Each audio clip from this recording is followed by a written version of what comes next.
au centre PMA après la perte de Marie-Charlotte, la gynéco qui m'avait dit mais bon, de toute façon, vous avez déjà un enfant. Et là, je dis ah, mais la blague, vous avez pas lu en fait mon dossier Purée. ou quoi? Enfin non, il est Ah oui, mort. Purée, je sais même pas si j'arriverai à avoir un enfant en fait. Ça se trouve, le Hmm. seul enfant que j'aurais eu sera Oui, c'est mort. Autant on fait d'abord les deux qui sont congelés ensemble là, et on verra après. Au moins, eh ben, les deux moches, soi-disant, les c'est deux. ceux qui ont marché. Et mes filles sont des J2. Enfin, du jour au lendemain, tout peut s'arrêter, tout peut changer. Donc bah vas-y quoi.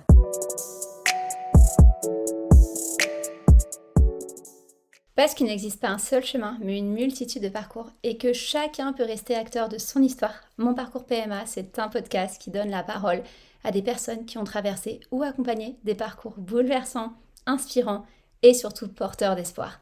Cet épisode vous est proposé par Fertiline, par Nutrine et par Art Fertilité avec une seule intention, faire battre des cœurs, le vôtre et celui de votre futur enfant. Bonjour Flavie, aujourd'hui je suis profondément émue de t'accueillir parce que en fait ton histoire c'est vraiment une histoire qui marque et qui donne aussi beaucoup d'espoir. Pendant 8 ans, tu as traversé un parcours de PMA d'une intensité rare. Tu as connu l'attente, tu as connu les espoirs, tu as connu les déceptions et tu as traversé aussi l'indicible en fait, la perte d'une petite fille dont on va parler là dans ce podcast et partie seulement à 1 semaine de vie et qui a été emportée par un problème cardiaque. Et 1 an après ce deuil, tu as eu une résilience incroyable et tu as créé Hope Family, un projet autour justement de la maternité, de la PMA surtout, pour transformer ta douleur en soutien aussi pour toutes celles et ceux qui traversent l'épreuve de l'infertilité et puis aussi l'épreuve du deuil périnatal. Et puis il y a eu cette dernière FIV, il y a eu des FIV ventre, mais il y a eu surtout cette dernière FIV. Une FIV sur laquelle on a eu la chance de t'accompagner avec Fertiline et Nutrine, et moi j'en garde un souvenir incroyable. Et enfin, je me rappelle vraiment des éclats de joie à tous les moments, en fait, à toutes les étapes de cette FIV. C'est une FIV qui partait d'un contexte aussi un petit peu complexe parce que ton mari, qui était en azoospermie après un cancer, on pouvait compter du coup à la base que sur des paillettes qui avaient été recueillies en fait pendant son traitement, pendant sa chimiothérapie. Donc d'une qualité qui était forcément un petit peu altérée à la base. Et pourtant, ce qui s'est passé tient presque du prodige en fait. Parce qu'aujourd'hui, tu as des jumelles. Tes jumelles ont 3 ans. Et après leur naissance, tu as encore donné vie à un nouveau projet, Hope House, c'est ça, hein, je me trompe pas. Le Hope Club. Et Hope Club, Hope Club, pardon, et qui avait pour objectif d'aller plus loin encore dans l'accompagnement des familles. Et encore d'autres projets, j'imagine, dont tu vas nous parler, parce que je crois que tu vas pas t'arrêter là. Et en fait, derrière ces deux petites filles, il y a une immense histoire de résilience, mais de stratégie aussi, de mise en place d'action. Je me rappelle la rigueur que tu as eue aussi pour mettre en place les choses, alors qu'au début, c'était difficile à envisager. Et ça, c'est vraiment une chose qui mérite d'être racontée. Et c'est cette histoire qu'on a envie de raconter aujourd'hui. Donc, merci infiniment d'être avec nous aujourd'hui, Flavie.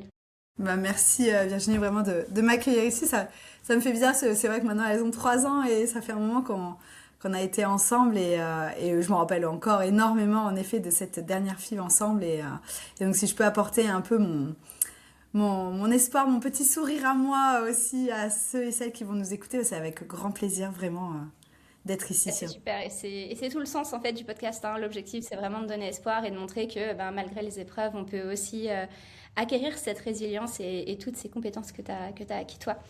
Et du coup pour commencer j'aimerais qu'on remonte un petit peu au début de ton parcours. À quel moment tu as compris que ça allait devenir finalement, que ça allait être plus difficile que ce que tu pensais de devenir maman, que ce chemin vers la fertilité était moins évident que ce que tu avais imaginé? En fait, avec mon chéri, quand on s'est mis ensemble, on avait parlé tout de suite mariage, bébé, enfin voilà, c'était dans nos projets de vie. Et puis, pas longtemps après, en fait, il est tombé malade, donc il a eu une leucémie, donc un cancer du sang. Et on a su de suite que voilà que ça allait être compliqué parce que forcément avec la chimio et les rayons ça l'a rendu stérile donc vraiment zéro spermatozoïde donc heureusement les médecins avaient pensé à congeler son sperme au tout début des traitements donc bon il y avait déjà eu il était déjà malade un tout petit peu de traitement donc bon c'était déjà de moins bonne qualité mais on avait pu quand même congeler 18 paillettes donc déjà c'était pas mal donc on a su de suite en fait qu'on serait obligé de passer par de la PMA le jour où on voudrait des enfants, mais pour nous, on avait fait des études de biologie, donc la PMA, on savait ce que c'était, enfin ça nous faisait pas peur, et les médecins étaient assez confiants parce que voilà, on avait quand même pu congeler, donc on l'a su oui assez tôt quoi. Et puis c'est après le mariage que quand on a décidé de se lancer dans les projets bébés, voilà qu'on qu'on a appelé un centre PMA à côté de chez nous et puis qu'on a commencé à faire les démarches, quoi. Vous l'avez accueilli comment cette première difficulté, le fait de savoir qu'une conception naturelle serait pas possible et enfin comment toi particulièrement aussi tu l'as accueilli, le fait de devoir passer par la PMA Ben, pour avoir tes en enfants. fait, à ce moment-là, nous, on était tellement dans sa maladie et du fait que ce qu'on voulait, c'était déjà qu'il survive lui. Donc, en soi, pour nous, il y avait déjà la possibilité de pouvoir avoir des bébés par la PMA. Donc, enfin, c'était pas grave à ce moment-là, quoi. Nous, la priorité, vraiment, c'était sa santé à ce moment-là. Le fait que je puisse porter l'enfant, il y avait pas enfin, voilà, déjà, c'était bon pour moi. Je te dis, comme on avait fait des études en bio, se faire des piqûres, c'était juste, en fait, le fait de fabriquer, on va dire, l'embryon et après, on me le mettait en moi. Pour moi, voilà, non, il n'y avait pas de problème. Enfin, c'était bien accueilli. Et même, je me disais, limite, ça va aller même plus vite. Parce que maintenant, on décide. Oui, Bah c'est non, vrai, mais on c'est peut se vrai, dire sur ça, le, on peut avoir sur le des bébés. papier, Non, mais t'es tellement optimiste. sur le papier, tu Félicitations. te dis, bah, quand tu veux un bébé, bah, hop, tu le fabriques et c'est fait, quoi. Oui. Enfin, je sais pas, j'avais 22, 21, Oui, 22 donc ans. tu t'es dit, bon, finalement, ça va être presque mieux ou Ouais. équivalent. Mais Sauf oui. que, en fait, quand on se lance en PMA, on imagine que c'est un parcours qui va durer peut-être quelques mois ou une année. Comme tu dis, on se dit, bon, au moins, ça va aller vite, quoi. Les choses vont être prises en main. Sauf que ton parcours, en fait duré 8 ans, 8 années. Comment on tient sur une telle durée? 8 ans, Ah, en c'est fait, énorme à l'échelle d'une vie, tu vois. t'as pas le choix. C'est-à-dire que, oui, comme tu dis, déjà, au départ, franchement, je pensais vraiment que ça allait être, c'était hyper chronométré, même parce que j'avais repris mes études, je m'en souviens, et je me disais, je calculais pendant mes études, je disais, attends, là, du coup, comme ça, je tombe enceinte à la fin de mes études, comme ça, après, hop, j'ai bébé, et après, comme ça, je cherche le travail après. Et donc, j'avais tout calculé, je me dis, ça va aller super vite, je prends rendez-vous, limite, c'était vraiment dans l'innocence du truc. Et en fait, déjà, entre le premier rendez-vous et la première FIV, il a fallu 1 an. C'était un truc Waouh! de dingue. Les délais de fou, en fait, entre chaque rendez-vous de médecin, tout ça. Enfin, bon, voilà. Et, et après, en fait, t'es absorbé par le quotidien. Au démarrage, tu découvres, tu vois, la première année déjà. Bah, c'est juste, tu t'appelles, ah, t'as rendez-vous dans 3 mois, tu rencontres la gynéco, ah, bah, il faut faire des examens, on se revoit dans 3 mois. Puis 3 mois après, il faut voir la psy, puis 3 mois après, le biologiste. Puis... Donc, en fait, déjà, la première année, bah, elle est foutue, tu vois, hop. Oui, Puis déjà, t'as après, tu compris que découvres. ça allait pas se faire en quelques mois, quoi. Bah, Ça ouais, prenait mais du temps. après, voilà, même les médecins étaient hyper confiants, ils pensaient que ça allait marcher du premier coup, tu vois. Donc en fait, t'es absorbé par, bah, on va dire, les 2 premières années, t'es dans le truc, quoi, tu vois. En gros, il aura fallu 4 ans pour avoir notre première fille.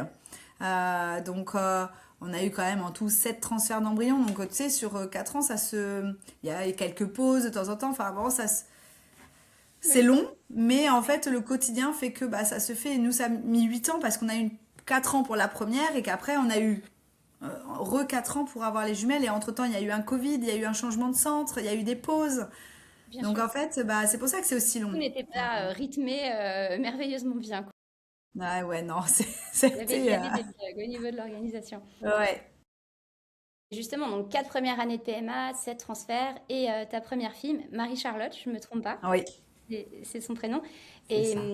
Et est-ce qu'on peut parler justement de ta première fille, de sa naissance et surtout de la terrible épreuve que tu as vécue derrière, qui est le deuil en fait de cette petite fille. Donc au bout de 4 ans de PMA, tu as le plaisir d'accueillir cette petite fille que tu vois, que tu connais à la naissance. Et puis en fait, au bout d'une semaine, elle part suite, je crois, à une malformation cardiaque ou un problème Ouais, c'est cardiaque. ça. Elle s'est fait opérer, ouais. Mm. C'était ça. Est-ce que tu veux juste nous parler d'elle et en fait ce qu'elle était pour vous à ce moment-là ou ce qu'elle est encore pour vous maintenant? Mais oui, après, c'est vrai que c'est vraiment un coup de pas de chance qu'on a eu là pour Marie-Charlotte. On l'a su pendant la grossesse, qu'elle avait une malformation cardiaque. À la première ou deuxième écho, enfin, ça s'est confirmé. Donc en fait, c'est vrai que enfin, tu te dis, t'as galéré pendant des années déjà pour avoir un bébé, quoi. Et en plus, t'as des soucis au moment de la grossesse. Enfin, c'est vrai que ça Dur. c'est hyper frustrant où tu te dis mais c'est pas possible, ça peut jamais bien se passer, tu dois galérer jusqu'au bout. Mais après, les médecins nous disaient, bah, j'étais très suivie pendant toute la grossesse et on savait que à la naissance, bah, en fonction de, parce que tu sais faire une écho du cœur du bébé à travers ton ventre, tu vois, ça Oui, fait oui, beaucoup de oui. paramètres où Souvent, ils ont du mal à faire le bah, pronostic, entre c'est pas guillemets, hyper de précis l'enfant. quoi. Donc, il nous avait dit, bah, on verra à la naissance, et en fonction des examens à la naissance, bon, bah, elle se fera opérer, mais on savait même pas si c'était genre le lendemain, 2 mois après, on savait pas, en fait, ça dépendrait vraiment de comment ça serait à la naissance. Donc, pour nous, on savait que on allait galérer au démarrage, on savait pas trop si on allait rester à l'hôpital, rentrer, tout ça, donc, mais pour nous, il y avait zéro question de qu'elle allait vivre ou pas, en fait. On savait juste qu'elle allait se faire Ok. opérer, que ça allait être un peu Tu compliqué, n'avais mais que, pas du tout envisagé ce scénario en non, fait. pas Pour toi, du c'était tout, un en fait. scénario de vie avec juste des complexités Ouais, des répétées. rendez-vous médicaux, tu vois. Enfin, il y a plein d'enfants qui naissent avec des cardiopathies, du coup, Bien sûr. et qui vivent très bien, mais c'est juste qu'il y a des suivis et au pire, une ou deux opérations, enfin voilà.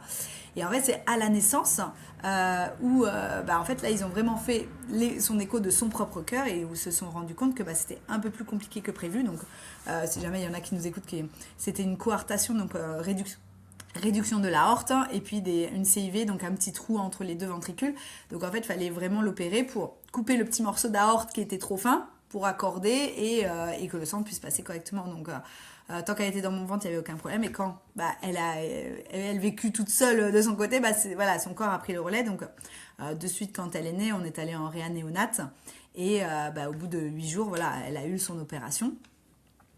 Après, là, les pronostics étaient, ouais, c'était un peu plus pessimiste quand même que ce qu'on nous avait dit à l'époque.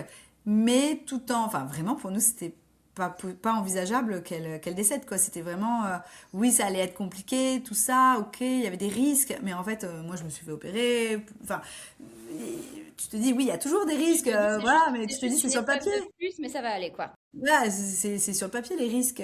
Et en fait, bah non, ils ont opéré. En plus, elle est née à 2,1 kg. Hmm. Donc c'était un petit bébé, pourtant elle est née que 2 semaines en avance, 2, 3 semaines, tu vois, c'était un César programmé. Mais ouais, c'était un petit bébé, donc encore plus petit à opérer, donc Plus fragile. voilà, c'était plus compliqué. Et puis bon, bah voilà, ils ont tout réparé. Au moment de relancer le cœur à la fin de l'opération, en fait, il y a tout qu'à lâcher, quoi. Ça a pas réussi en fait à se relancer correctement, donc voilà, donc ça va faire 8 ans là qu'elle est partie. Et ouais, ça a été vraiment bah, le choc en fait finalement parce que bah, c'était pas du tout dans notre idée que ça se termine comme ça. C'était enfin vraiment pas envisageable du tout, Mais du tout, du tout. j'imagine que vous l'attendiez tout simplement après l'opération et que votre... Bah oui, oui. Très dur. Donc bah là ouais, là c'est très compliqué parce que c'est vrai que tu tombes vraiment de haut. Tu sais, on te parle, enfin, à peine elle est décédée que le soir même, on te parle, bon alors qu'est-ce qu'on fait du bébé? Vous voulez l'incinérer, l'enterrer? Faut Hmm. signer les papiers. Tu tombes dans un monde, en fait, mais complètement parallèle, quoi. Jamais de la vie. J'avais 30 ans, tu Ouais, penses à ça, quoi, tu vois. t'es choqué et tu dois prendre des décisions Ouais, sur des un décisions scénario que tu n'avais même rapidement. pas envisagé quelques heures avant, quoi. Ouais, c'est ça. Donc, enfin, ouais, vraiment tout ça. Et puis, t'en parles pas du tout avant, donc t'es pas du tout préparé, quoi. Donc Et bon, ça a été ouais, des mois, des mois très compliqués par derrière, quoi, parce que bon, voilà, l'annoncer à tout le monde, devoir reprendre le travail, relannoncer à tout le monde au travail, enfin, essayer de retrouver un semblant de vie, c'était un peu comme un retour en arrière, en fait. Moi, j'ai vraiment vécu comme ça. C'est comme si oui, t'avais, hop, tu retournes au travail et genre retour à t'as, la case départ, quoi, ouais, vraiment. 9 mois qui se sont passés, t'as l'impression d'avoir rêvé le truc, en fait. Genre, tu Mhm. reprends ta vie et comme si de rien n'était passé, t'as plus de ventre, t'as rien, voilà, tu repars à zéro, quoi. Bon, avec un postpartum quand même, j'imagine quelques sensations de postpartum, mais aussi ben, sans le Bah, bébé qui est là, en fait, ouais, surtout avec que, tu toi vois, pour... j'avais une césarienne, donc du coup, oui, enfin, bon, voilà, t'as tout quand même, le corps qui doit se remettre derrière. Ouais, bah, j'avais eu mon congé maternité, hein, qui est les 2 mois, là, derrière. Je crois que j'avais raccourci de 2 semaines parce que j'en pouvais plus, je tournais en rond à la maison, quoi. Il T'avais fallait que besoin je de reprendre reprenne. quelque chose? Bah, ouais, ouais, sinon, tu pètes un câble. Voilà, donc bah, après, il m'a fallu réellement 3 ans hein, pour accepter son départ finalement. Il y a eu ouais, beaucoup de travail, d'acceptation de ce deuil, tout ça derrière.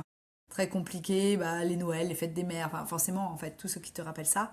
Ce fait de toujours te dire, purée, je sais même pas si j'arriverai à avoir un enfant, en fait. Ça se trouve, le Hmm. seul enfant que j'aurais eu sera mort. L'incertitude, Bah, c'est ça, t'as tellement l'incertitude. galéré déjà pour l'avoir que tu te dis, mais en fait, ça se trouve, j'y arriverai jamais derrière, quoi.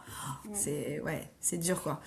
Et comment tu fais pour pas sombrer, en fait, derrière Si tu cette sombres, en épreuve-là? fait, En fait, ça a été beaucoup des vagues.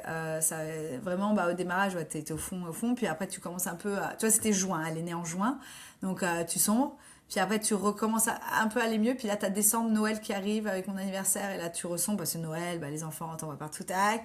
Tu reviens, t'as la fête des mères au mois de mai d'après. Et juin, son premier anniversaire. Enfin, tu vois, en fait, tous les 6 mois, j'avais des gros bads. Et je te dis, pendant 2, 3 ans, ça a été compliqué. Ok. Et comment tu fais pour pas sombrer? Faut se faire accompagner, mais accompagner. Moi, c'est là que je me suis inscrite sur Instagram. C'est là que j'ai découvert Instagram parce qu'en fait, j'ai cherché sur. Tu sais, c'était la mode des forums, de discussion, tout ça, mais il n'y Oui, avait oui. pas Tu trop de cherchais choses de sur le l'aide. deuil périnatal. Hmm. Et, euh, et donc, du coup, c'est là que j'ai tapé le hashtag Mamange que j'ai découvert sur Instagram et j'ai découvert plein de femmes voilà, qui partageaient sur ce sujet hyper tabou. Et ça m'a fait un bien fou en fait de parler à des femmes qui vivaient la même chose que moi, soit qui venaient tout juste de perdre aussi leur bébé, soit où ça faisait genre 6 ans et où elles avaient revécu, elles avaient d'autres enfants tu sais, et toutes les Et questions que tu ça peux te t'aidait poser. à te projeter, à te rappeler que la Ouais. vie continue en fait Et après et ouais, de avoir voir que des tu peux modèles te sur lesquels. relever quand même. Tu peux, Hmm. voilà. Et c'est vrai que maintenant, tu vois, ça va faire 8 ans. Maintenant, tu vois, j'en parle sans pleurer. Ça fait longtemps maintenant que j'ai pas vraiment pleuré sur une chanson, tu vois, dans la voiture, par exemple, ou des choses comme ça. Enfin, maintenant, j'en parle ouvertement. Ça me fait chaud au cœur à chaque fois que j'en parle. Tu vois, ça me permet de continuer de la faire vivre, en fait. Et c'est Hmm. notre petit ange gardien, en fait, sur notre quotidien, quoi. Tu vois, c'est des C'est petits comme ça, signes, des c'est de trucs cette comme manière ça. que vous en parlez dans votre couple et que vous en parlez dans la famille. C'est votre ange gardien, c'est ça? Ah ouais, ah oui, c'est notre petit ange gardien. C'est comme ça qu'on la voit, quoi. Et, ouais, c'est les petits signes de la vie. Des fois, je me dis, tu vois, c'est elle qui m'envoie un signe en particulier. Là, tu vois, maintenant qu'on a eu les filles, forcément, elles ont 3 ans, donc t'es absorbée par les filles et tout. Puis il y a eu la question de maintenant leur en parler.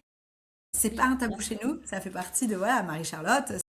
Et là, je sais pas si ça sera, il y aura la vidéo, mais j'ai un collier avec 3 petits cœurs. Et donc les filles, elles me posaient la question, machin, je sais, il y a Prune, il y a Augustine, il y a Marie-Charlotte. Et elle commence, pour tout juste, il y en a une surtout, elle a compris qu'elle avait une grande sœur qui était au ciel, mais bon voilà, après on verra avec le temps comment on va plus loin quand elles auront des questions, mais elles savent que, voilà, qu'il y a Marie-Charlotte, elles connaissent le prénom, et on n'est pas rentré plus dans le détail ou quoi que ce soit, mais ça viendra avec le temps, et ça sera jamais un tabou en fait. Donc, Génial. C'est vrai que c'est toujours une question de comment on va le présenter en fait aux autres enfants. Est-ce qu'on le dit, est-ce qu'on le dit pas? Et je trouve ça aussi intéressant la façon dont tu le présentes. C'est un ange gardien, elle a fait partie de notre vie. Aussi, ça leur donne un rapport aussi peut-être à la mort et au deuil qui est différent de beaucoup de personnes. Donc bravo pour ça, c'est génial d'avoir pu l'intégrer de cette manière-là. Et dans le couple, en fait, comment vous avez vécu cette épreuve? Ça vous a soudé? Ça vous a fragilisé? C'est toujours un peu une question qu'on se pose derrière quand on vit une telle épreuve, déjà la PMA, mais en plus le deuil périnatal. Qu'est-ce que ça a créé, en fait, dans ton couple? ça a été ouais, plus de la distance quand même. Enfin, on réagit tellement pas pareil en fait entre l'homme et la femme parce que lui, il a réalisé que pendant 8 jours en fait, qu'il était Hmm, papa. Tu sais, hmm. toute la grossesse en fait, Oui, oui, bien ils sont sûr, pas c'est vraiment dedans. un Donc pour lui, imperceptible. ça a été vraiment la naissance. Et après, les 8 jours où pour lui, c'est vraiment, il a eu de la chance de profiter d'elle. Donc pour lui, ces 8 jours sont des 8 jours de bonheur en fait. Enfin, il l'a vraiment vécu différemment. Et il n'a pas eu le avant et il n'a pas eu le après aussi de tout ton corps, toi, en tant que femme, derrière, où tous les jours, voilà, tu te douches, tu te regardes dans le miroir, tu vois la césarienne, la cicatrice, enfin. Et tout ça, pour lui, après, c'est que du matériel, enfin, les ranger les vêtements, tout ça, mais. Donc lui, il l'a vraiment vu comme l'ange gardien, alors lui, oui, vraiment. Et heureusement, on a toujours été en décalage entre qui va bien et qui va mal. On a toujours eu un de nous deux Ok. qui allait bien quand même. Donc, Il y a un équilibre. L'un il y va a eu bien, un l'autre va équilibre quand mal, même. et puis Ouais, vice-versa, quoi. Ok. ouais, mais lui en a beaucoup moins parlé. Il l'a beaucoup plus gardé en lui. Donc, ouais, ça nous a, je sais pas, pas plus soudés ou. On a eu la chance que ça nous a pas séparés, ça nous a, enfin, on a été soudés sur comment on l'a organisé, tu vois, l'enterrement, tout ça, comment on parle d'elle, comment on a eu la même vision en tout cas là-dessus. Donc ça, c'est sûr que Ok. ça, si C'est ça important nous a déjà. soudés là-dessus. Voilà. On s'est jamais reproché quelque chose l'un ou l'autre. Il n'y a pas eu de décision à prendre. Il y a pas, enfin, comment dire, ça déjà, on a eu cette chance-là aussi que bah, finalement, ça ne vienne pas de nous. Donc je pense qu'il n'y a eu jamais de reproche de l'un ou l'autre. Donc c'est pour ça que nous, notre couple a survécu à cette épreuve-là. Pour moi, c'est plus la PMA finalement qui met le couple à Qui met le l'épreuve. couple en Par contre. difficulté. Ouais. Tu te rappelles du moment où tu as réussi à nouveau à te projeter? Mhm. C'était quoi Ah oui, ce ouais. Un mois après. déclic? Un mois Ouais. après Un avoir mois après, accouché. ok. En fait, j'avais tellement ce besoin de donner la vie, en fait, vraiment. Mm. En plus, tu viens de vivre une grossesse et tout, c'est trop bien. Bah, moi, j'ai adoré être enceinte. Et là, non, mais t'as envie de redonner la vie après la mort, quoi. Tu vois, c'est. Ah, pour moi, c'était. Si, si, c'était sûr. Enfin, là, il C'était fallait qu'on se presque, relance, oui, quoi. c'était vital, quoi. C'était Ouais, un élan que ouais. tu avais et que tu pouvais pas réprimer, en fait. C'est revenu très vite, au Ah final. oui, c'est revenu. Oui, oui, parce que. Oui, oui, moi j'avais vraiment envie d'avoir des enfants et tout, donc c'est. Bon, après, je pense qu'on a souvent cette phase-là au démarrage où vite, vite, on veut retomber enceinte et limite un peu passer, pas passer à autre chose, mais avancer dans la vie en fait. Se relancer dans le projet et tout. Bon, je pense qu'en effet, c'est bien Un d'avoir peu du temps reprendre là où aussi. on en était, quoi, finalement. Ouais, c'est ça. Et sauf que j'ai eu une césarienne, donc t'as pas le Oui, droit de faire de bébé pendant un an. oui, Ah, oui, ça a oui, été oui. dur. Très dur, parce que déjà, Oui. la PMA, tu peux pas choisir, t'es déjà hyper protocole. Et là, en plus, on t'interdit. Tu te dis, mais en fait, mais laissez-moi tranquille, c'est moi qui décide à un moment donné de mon corps de ce que je veux faire, quoi.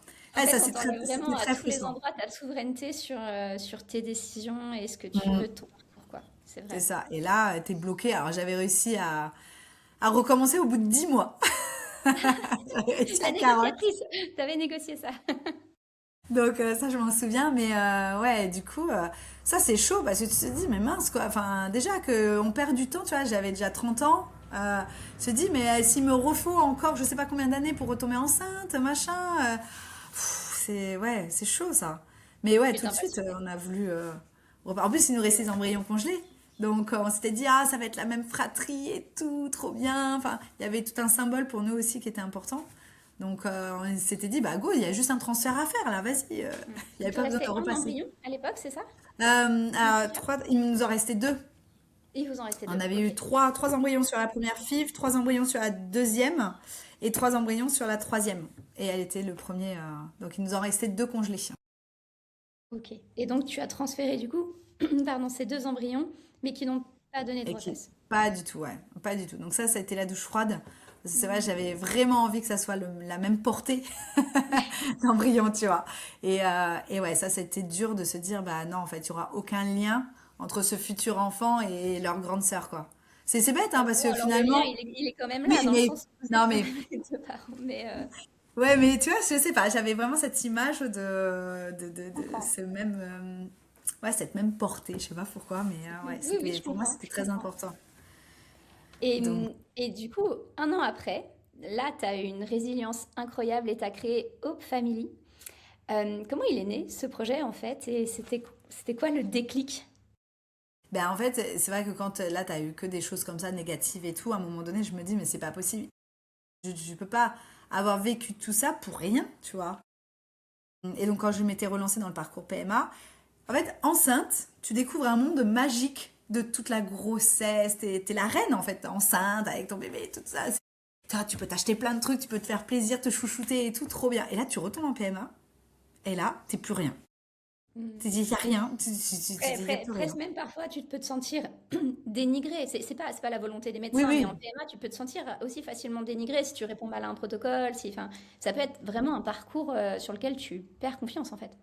Bah et ouais, et du coup ça m'a vraiment manqué et j'avais vraiment envie du coup de me chouchouter et mon gros regret c'était de pas avoir assez alors pris des photos j'en avais pris mais de ne pas avoir assez écrit tout mon parcours pour me rappeler en fait tu vois là 8 ans après il y a plein de trucs que j'ai oubliés tu vois sur Marie-Charlotte et je me dis Oui. j'avais vraiment envie de garder une trace pour ce prochain bébé de tout écrire de tout me garder en souvenir et donc, du coup, je m'étais créé des petites cartes étapes pour prendre en photo à chaque fois, à chaque parcours quand je faisais mes prises de sang, mes piqûres, mes rendez-vous gynéco pour en fait me créer un livre-album plus tard pour bébé pour lui montrer tout le chemin qu'on avait fait. Et donc je partageais sur Instagram et les filles elles disaient ah mais c'est trop bien ça et tout ça. Et donc j'ai créé une boutique. En fait, c'est parti de là à la base. Je me suis dit, bah vas-y, je vais créer une petite boutique. Ça va me changer un peu de mon travail de tous les jours à côté où j'étais RH dans les services à la personne. Je me suis dit, bon voilà, ça me fait en fait, un projet où ça sert à d'autres femmes. En fait, tout ce qui m'est arrivé avec Marie-Charlotte, ça va servir à d'autres en fait. Et je vais pouvoir donner mon aide et un peu de gaieté, un peu de joie dans ces parcours très compliqués. Donc voilà, en créant ça, des trousses isothermes je faisais un peu de couture, tout ça, ça m'occupait en fait l'esprit, j'avais créé mon site internet, tout ça, enfin, en fait ça redonnait un peu de sens à ma vie à ce moment-là. Et je me souviens que le site internet, je l'ai lancé pour son premier anniversaire, quoi, tu vois. Oui, oui, Vraiment, je ça me a été rappelle. comme ça pour moi une date ancrée à jamais, en fait, vraiment, c'était hyper important pour moi, ouais, de marquer cette date. En fait, à la fois, tu voulais soutenir les femmes qui vivaient les mêmes choses que toi, et à la fois, ça faisait aussi partie de ton processus de reconstruction. Reconstruction, en fait. Clairement, Ouais. on était vraiment, vraiment là-dedans. C'est ça, Génial, ouais, c'est ça. Un an après, voilà, c'est là où j'ai décidé vraiment d'aller de l'avant et de faire quelque chose de positif de tout ça, quoi. fabuleux. Et on peut parler justement de la dernière FIV, de cette FIV qui t'a donné du coup tes jumelles. Euh, Quand tu as décidé en fait de préparer cette dernière FIV, donc en fait tu avais déjà refait deux FIV, hein, c'est ça, tu avais transféré ces Ouais, deux embryons, tu avais refait deux FIV, une sur laquelle tu avais eu, non, deux embryons, trois embryons. ouais, en fait, quand on a repris, donc on a transféré les deux, donc ça marchait pas, ceux qui en avaient déjà fait. Et après, on est reparti sur une nouvelle FIV. Cette nouvelle FIV, s'il y a eu le Covid entre-temps, tu vois, donc ça a été un peu compliqué, machin, tout ça. On a refait une FIV, on a eu un embryon. À la douche Un froide, embryon, quoi. Alors qu'à ok. chaque fois, j'en faisais trois, tu vois. Déjà, à l'époque, je faisais genre 22 ovocytes, tu vois, je répondais super Oui, bien. alors que Là, tu as j'en une faisais petite plus que, réserve tu vois, ovarienne. une dizaine. Donc là, je me disais, Oui. ah ouais, c'est fou comme avec les années. Ah oui, ton corps, il répond quand même un peu moins bien. Donc là, on n'avait qu'un seul embryon. Donc là, ça n'avait pas marché. Puis après, je me suis pris un peu la tête avec le centre PMA. Parce que ouais, je me sentais vraiment comme un numéro, tu sais, c'était...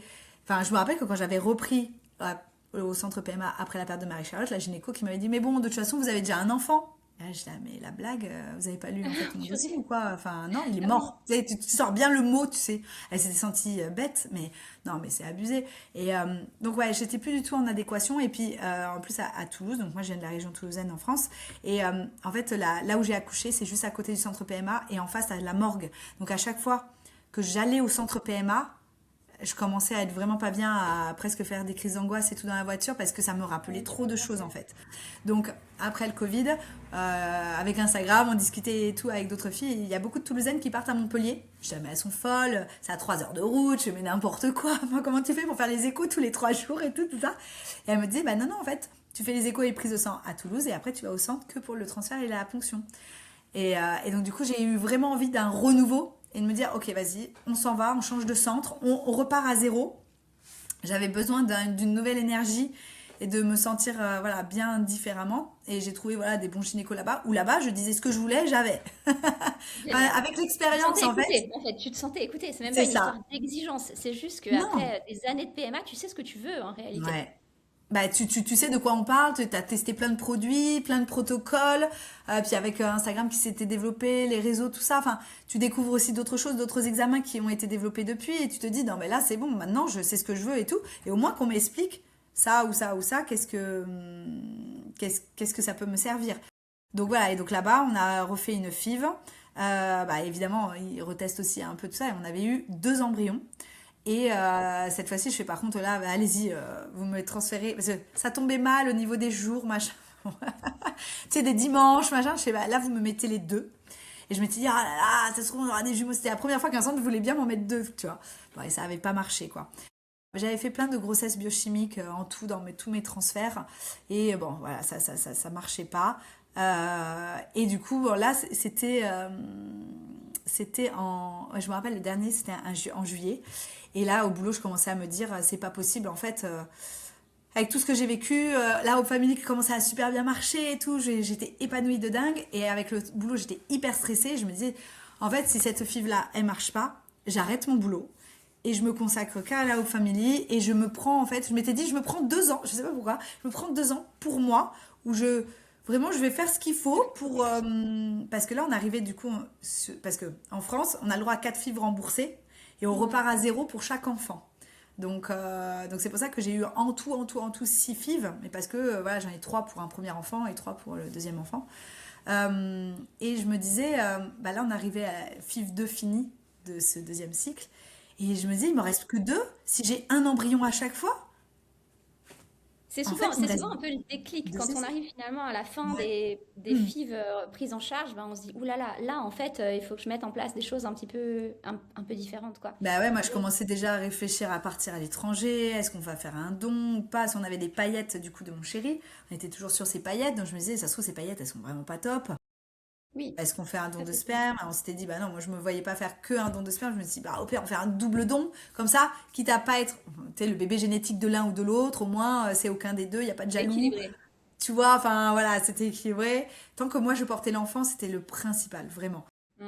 Donc, tu vois, t'as plein de questions, mais bon, c'était compliqué de quand même faire le deuil de ce côté génétique et puis d'engendrer des frais à l'étranger et tout. Donc je me disais, là, je veux mettre le paquet pour, en tout cas, ne pas avoir de regrets derrière, si on doit passer par un don ou autre chose ou quoi que ce soit, de se dire que, bah, en tout cas, on avait fait le max. Le max. Et c'est là, et c'est à ce moment-là qu'on s'est connus et que j'ai découvert voilà ce que Fertile faisait, tout ça, et où bah, du coup je me suis fait accompagner par toi.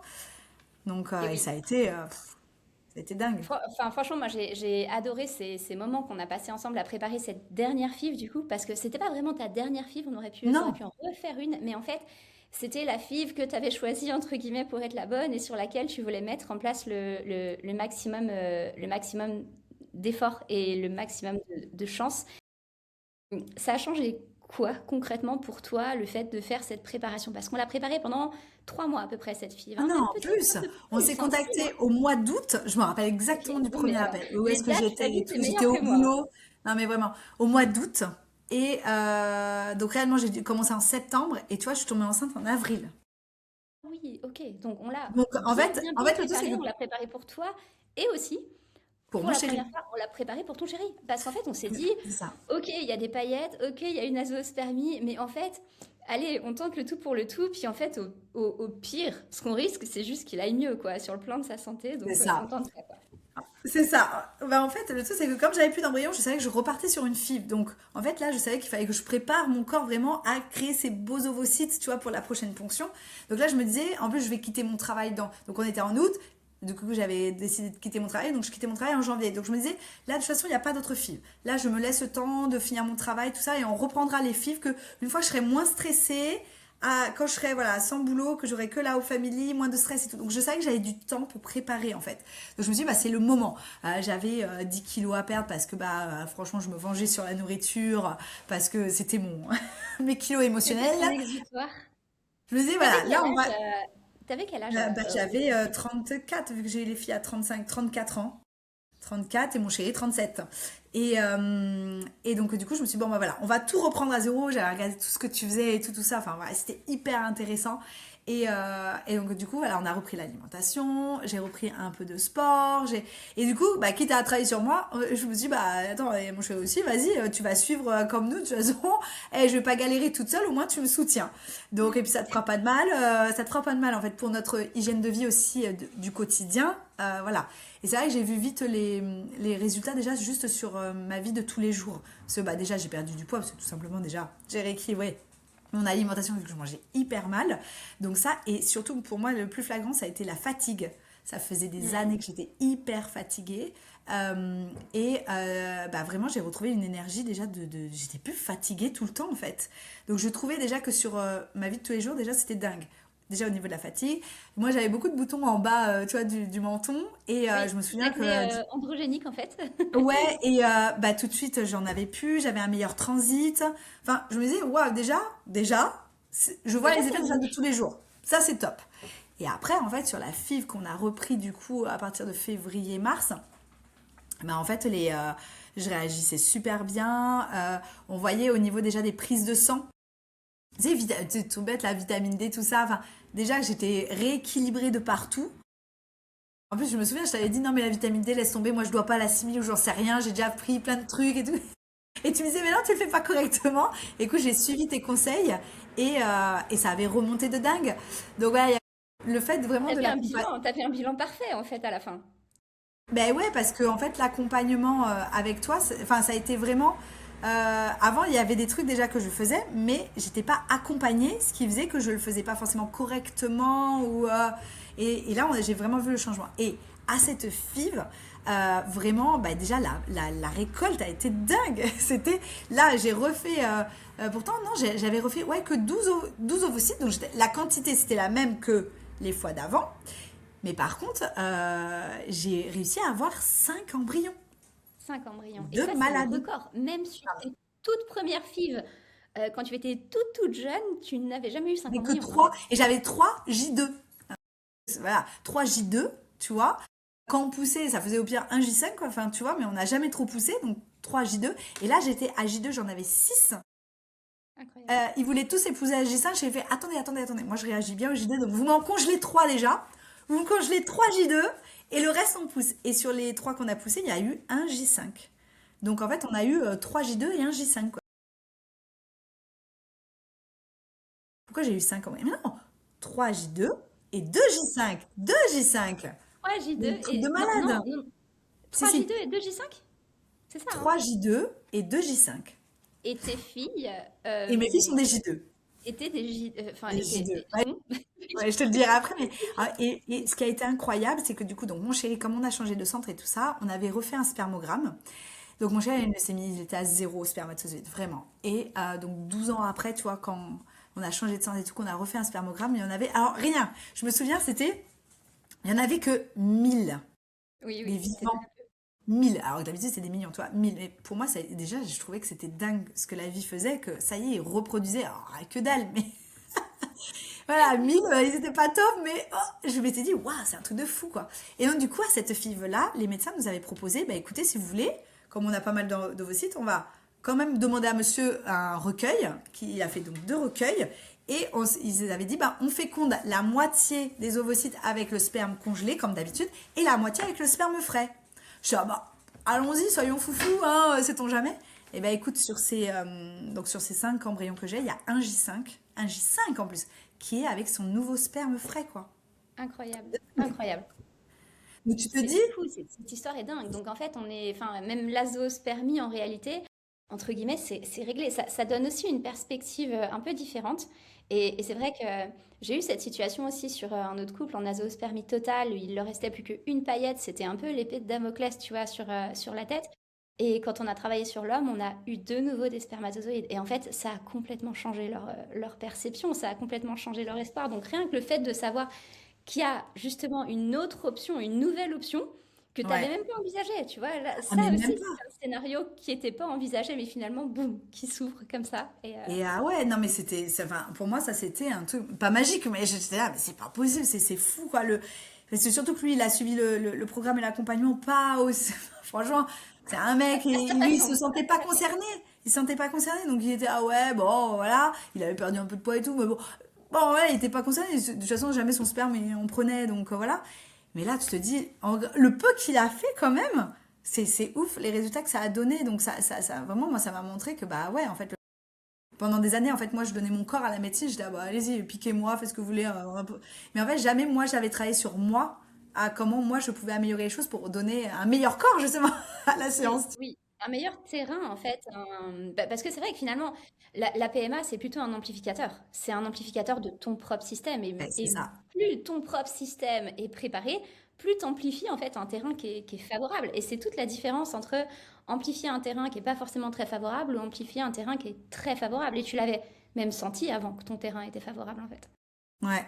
Et donc, du coup, pour le transfert, bah, on a choisi. Parce que moi, j'ai toujours mieux réagi au J2 qu'au J5. Les grossesses biochimiques étaient toujours sur des J2. Et en fait, dans l'idée, c'est que quand ils nous ont expliqué, ils avaient congelé 2 J2 ensemble dans la même paillette parce qu'ils n'étaient pas top. Donc, ils les avaient congelés ensemble pour essayer de leur donner une meilleure chance. Et en fait, quand elle m'avait demandé, la gynéco, qu'est-ce que je voulais choisir, du coup, au début, j'étais là, ouais, je voulais le J5 avec son nouveau sperme. Je m'étais dit, il est tellement symbolique celui-là. Puis on s'était dit, attends, imagine celui-là, il marche.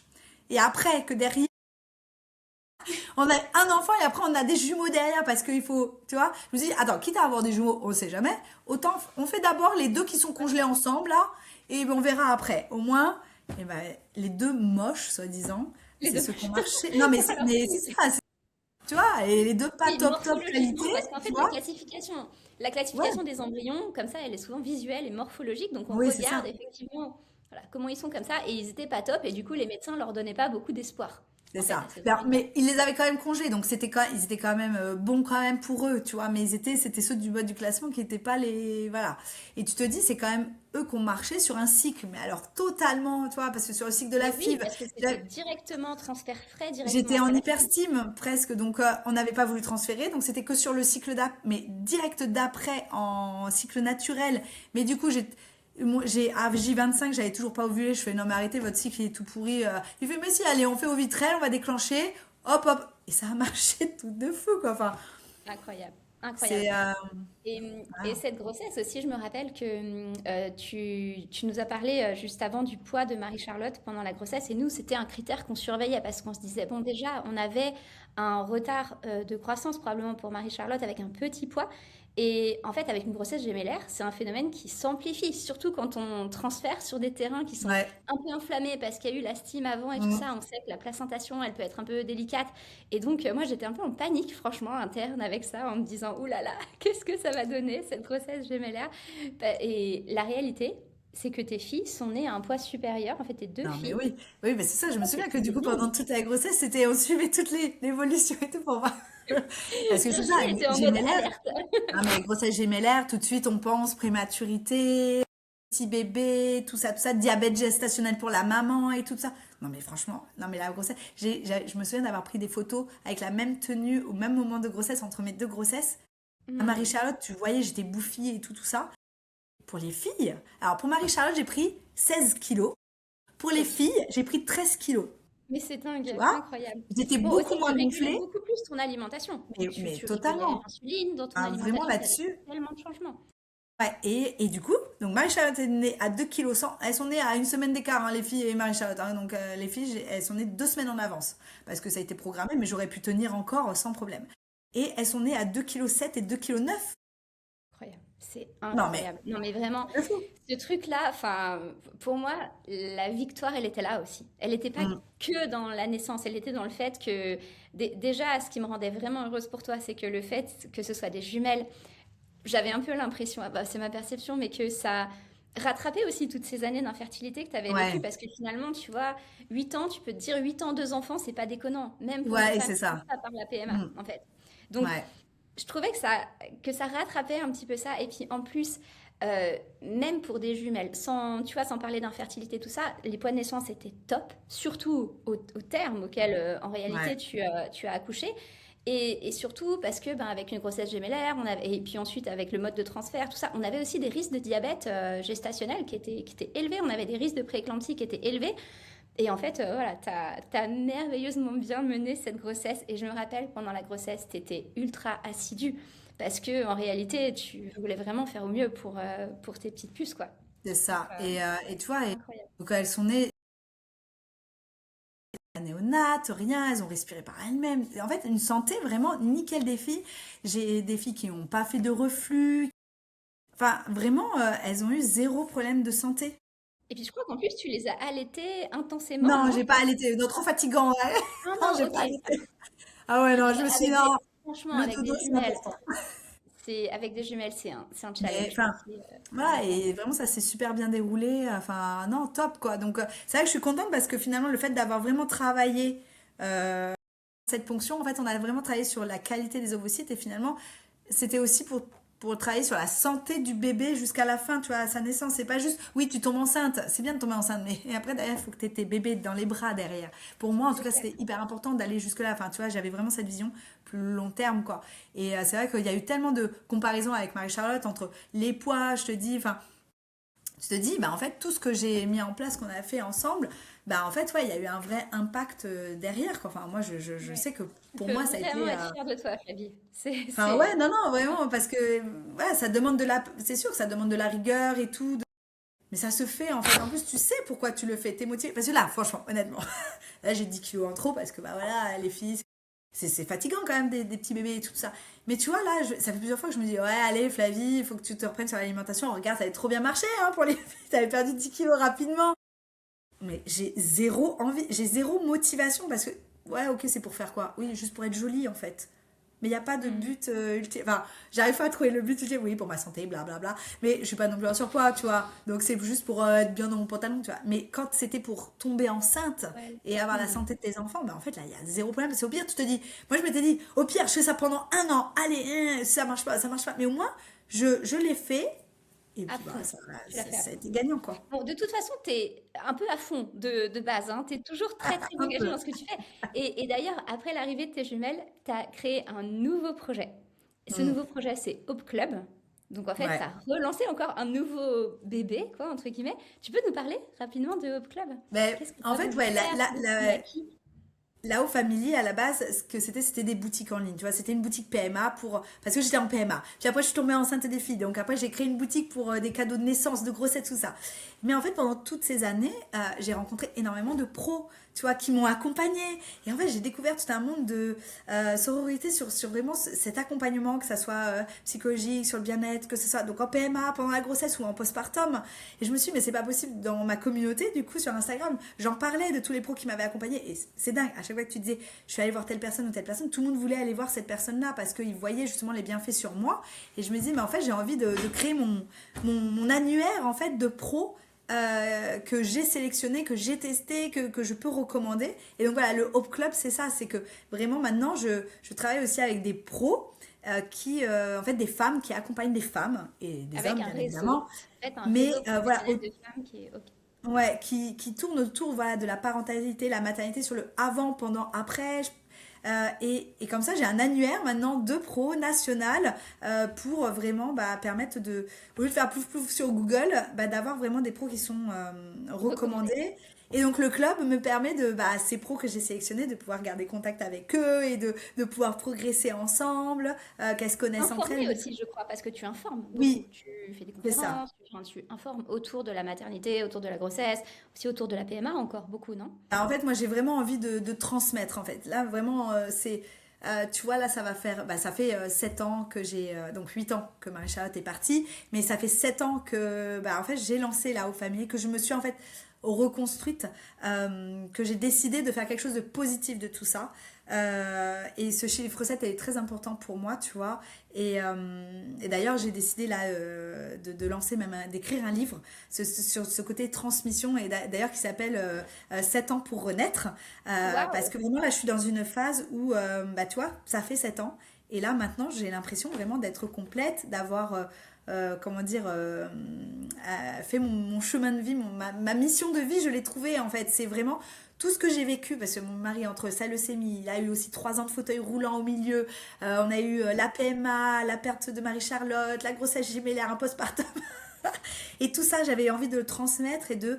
Tu vois comment j'ai le peps, ce sourire, j'ai réussi à garder ce sourire pendant toutes ces années, même si ça a été, je n'ai pas eu tout le temps, mais j'arrive quand même à le garder, à le transmettre, et c'est ça que j'ai envie de transmettre au maximum de femmes. Et c'est super, tu vois, que tu lances que tu ce podcast, parce que moi aussi j'ai un podcast qui s'appelle Hope Stories, et pour moi c'est tellement important de transmettre un peu toute...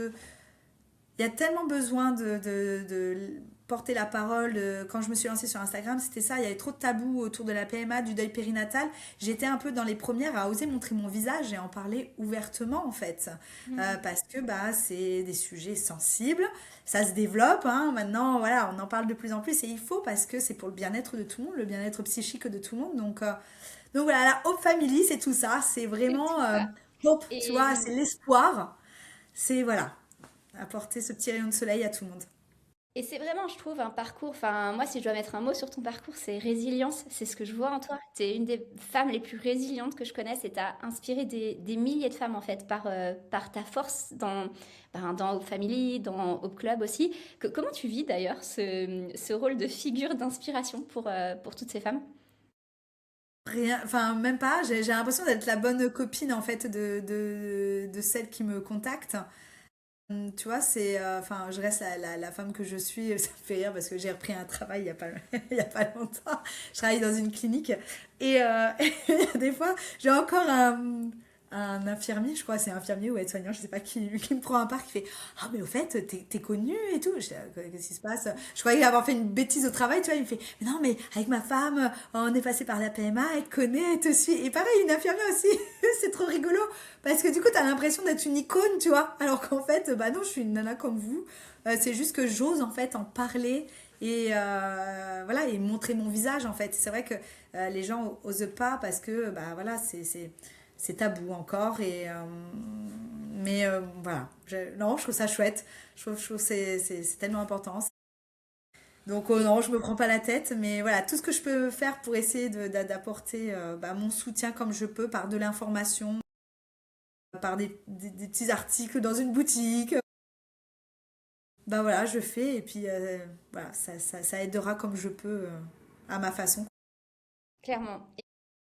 Qu'est-ce que tu dirais, parce que tu t'as dit que finalement, dans toutes ces années, dans ces 7 8 années, c'était comme une reconstruction, comme une renaissance, comme un renouveau.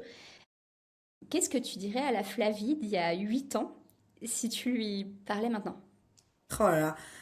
Je crois qu'elle n'y croirait pas. J'ai ma peau, tu vas galérer. Et non, je lui donnerai tous les trucs et astuces quand même. Alors, direct, déjà, tu fais ça pour gagner du temps. Non, mais je dirais que ouais, ça va pas être facile. Il va Ça falloir va secouer. avoir de la patience. Non, ce que je ferais peut-être différemment, c'est surtout continuer de vivre à côté, en fait. Parce que Mm. moi, mon chéri, c'est ce qu'il me dit. Il fait, franchement, t'as vécu PMA pendant 8 ans, quoi. Enfin, c'était non-stop, que ça, que ça, que ça, tu vois. Tes vacances, ton travail est relié à ça. Tu comptes tout le temps les jours des examens, les machins. C'est vrai, t'étais rythmé par la PMA et tout. Et c'est vrai, c'est vraiment, voilà, de continuer de kiffer ta vie à côté parce que, à la base, tu veux un bébé quand même. Tu te rends pas compte de ce que c'est d'avoir des enfants. En fait, tu te poses jamais la question de réellement pourquoi tu veux des enfants, qu'est-ce que ça va changer dans ta vie. On te dit pas tout. C'est vrai que maintenant qu'on a les enfants, je me dis, ah, des fois c'était bien en fait avant. Parce que t'avais du temps On pour avait plus de toi, tu vois. liberté. Donc, tu vois, je dirais, bah, t'inquiète, ça va prendre un peu de temps, du coup, profites-en pour faire plein de trucs que tu pourras peut-être pas faire après, ou en tout cas pas de suite, parce que les petites, elles seront petites. Donc, bah vas-y, en effet, forme-toi, voyage, fais tes projets et kiffe ta vie, en fait. Parce que voilà, faut pas t'arrêter de vivre parce que tu es en PMA. C'est vraiment, en fait, continue ta life et la PMA, elle vient en plus, en fait. C'est ce que je dis à chaque fois, il faut que ce bébé soit la cerise sur le gâteau. C'est vraiment, il faut que ça soit le plus dans ta vie, mais que ça soit pas toute ta vie, ça soit ce bébé, en fait. Ça, avant tout, tu es toi, tu es cette femme. Et c'est vrai que tu t'oublies souvent dans bah, ce parcours PMA et tu t'oublies une fois que tu es maman, en fait. Parce que tout tourne autour de tes enfants. Et moi, elles ont 3 ans, elles sont encore petites. Je commence tout juste à sortir la tête de l'eau, vraiment. La première année, t'oublies, t'es noyé. La deuxième année, ça commence à aller mieux, mais t'as les virus des microbes, les machins, t'es tout le temps malade. Ah, c'est chaud, t'es beaucoup fatigué. Et là, ça y est, là, on a notre rythme et tout, c'est pas mal, quoi. Et donc voilà, c'est ne pas s'oublier, Ne pas s'oublier. Ça, continuer de c'est ton vivre. message pour les femmes qui sont justement dans les parcours de PMA et pour celles qui perdent espoir, qui justement sont dans le dur. Là, Bah, maintenant, après, qu'est-ce que c'est tu leur savoir dirais? aussi s'écouter, c'est-à-dire que moi, je me disais toujours, tant que la tête et le corps suivent, vas-y, je continue. Mais si à un moment donné, soit le corps lâche, soit psychologiquement tu peux plus, bah en fait, il faut arrêter. C'est-à-dire que c'est vrai qu'il faut trouver le juste milieu de savoir si on se pose toujours la question, est-ce que je continue, est-ce que je continue pas, est-ce que je force ou pas, à quel moment tu dois t'arrêter ou pas, tu vois. Donc je dis toujours, tant que la tête et le corps suivent, bah vas-y, tu peux. Tu fais des pauses, mais sinon, enfin, faut pas non plus s'épuiser et perdre sa vie pour donner la vie, tu vois. Et c'est se faire entourer, s'entourer de personnes et ne pas hésiter à parler. Alors, pas forcément psychologue, hein, se faire accompagner, c'est pas aller voir une psy, forcément. C'est moi, ce qui m'a le plus accompagné, c'est une ostéopathe et une professeure de shiatsu. Rien à voir, tu vois. Mais en fait, c'est des femmes que, bah, pendant 1 heure où tu te fais masser ou manipuler ou machin, bah, elles ont les bons mots. Et pour moi, ça a été des femmes vraiment qui m'ont bien accompagnée pendant tout ce parcours. Donc, Ouais, c'est c'est se ça. faire entourer, sa famille, ses amis, des pros, peu importe, les réseaux sociaux, un livre, un podcast. Voilà, ne pas rester seul et oser dire ce qu'on a sur le cœur, quoi. On a hâte de découvrir ton livre. On le trouve où, en fait? Donc, on le trouvera, j'imagine, Sur le site de la Hope Family, sur le site de la Haute sur le Famille. site de la hopefamily.fr, donc ça s'appelle La vie d'un arc-en-ciel. Et ce premier tome, parce qu'il y aura peut-être une suite, je n'en dis pas plus, ce premier tome s'appelle 7 ans pour honnête, mais voilà, pour l'instant il est sur le site de la Hope Family, et après je vais voir si on arrivera à le diffuser, parce que c'est en auto-édition, donc voilà, je fais tout par moi-même, et on verra derrière, voilà, si j'arrive après à le mettre en librairie, tout ça, par la suite. Génial. Et si tu devais résumer en une phrase ton histoire, ce serait quoi? Ou ce que ton histoire peut transmettre en fait aux autres? Ce serait quoi? C'est Moi, ce que j'aime bien dire, c'est souris à la vie et la vie te sourira. C'est vraiment en fait, tu vois, il y a pas longtemps, j'ai croisé une pro justement où ça a été juste un atelier et tout, et ça m'a vraiment changé mon regard. C'est-à-dire que, tu sais, quand tu vas mal, tu vois que les choses négatives autour de toi, et donc ça te fait encore plus plonger. Alors qu'en fait, ta vie c'est la même. Mais si tu le vois, si t'es un peu plus positive, bah finalement tu vas voir que les choses positives, et les choses négatives tu vas pas les voir. En fait, ça dépend tellement de ton état d'esprit. Bien sûr. Donc c'est essayer de. C'est pour ça, souris à la vie et la vie te sourira. C'est le fait de, bah voilà, toi, essaye d'apporter, de voir la vie d'une autre façon en fait. Complètement. Euh, C'est c'est, tu vois, vraiment une histoire de perception. ouais, c'est comme quand t'as l'impression que tout va mal, mais regarde, t'es en bonne santé. En fait, tout va bien, non, tout va bien. C'est juste que, bah oui, là, t'es un peu malheureuse. Ou t'as tes enfants, t'en peux plus quand ils sont tout petits, là, t'en peux plus, t'es fatiguée. Mais la chance que tu as d'avoir ce bébé. Et moi, ça m'a beaucoup sauvé les nuits, hein, comparé à des copines qui, ça a été plus compliqué. Leur postpartum, moi, à chaque fois que je me dis, j'en peux plus, je me dis, mais regarde, ok, ouais, tu galères. Purée, t'as tes enfants, elles sont en bonne santé. Purée, j'ai galéré, je les ai, quoi, tout va bien. En fait, bah oui, oui, il y a des moments où c'est plus difficile, mais donc c'est changer ton regard, C'est changer tu vois. ton regard, changer tes Ouais. perceptions pour Mm. ben, justement finalement un peu profiter de la vie telle qu'elle est Ben, on avec n'a qu'une vie. ben, oui les côtés négatifs mais aussi les côtés positifs clairement. En fait, on n'a qu'une vie. Donc, c'est toi les autres ne vont pas, ne peuvent, enfin, vont pas vivre ta vie, ne vont pas faire ce que tu vas en faire. Donc, c'est à toi de choisir ce que tu veux faire de ta vie, en fait. Et moi, je suis depuis que mon chéri est tombé malade, on est comme ça. Tout peut s'arrêter du jour au lendemain. Tu vois, il est tombé malade comme ça, une prise de sang, et bim, le lendemain, il rentrait à l'hôpital. Marie-Charlotte, bah, bim, bim, tu vois. Et tu te dis, bah non, en fait, enfin, du jour au lendemain, tout peut s'arrêter, tout peut changer. Donc, bah, vas-y, quoi. T'as des projets? La leçon c'est Fonce. profiter quoi. Profite, Ouais, profite, profite, profite. c'est ça. Excellent. Flavie, merci infiniment pour ta sincérité, pour ta force, pour ta générosité aussi dans tout ce que tu transmets et avec laquelle tu partages ton histoire. On se réjouit vraiment de lire ce livre, sincèrement. Moi, je vais le lire, je m'en réjouis. Ton parcours, c'est vraiment la preuve vivante que la résilience, le travail en profondeur sur la santé, et puis aussi les accompagnements adaptés, de savoir se faire accompagner, comme tu disais, ça peut réécrire complètement une histoire, réécrire complètement ce qui semblait écrit.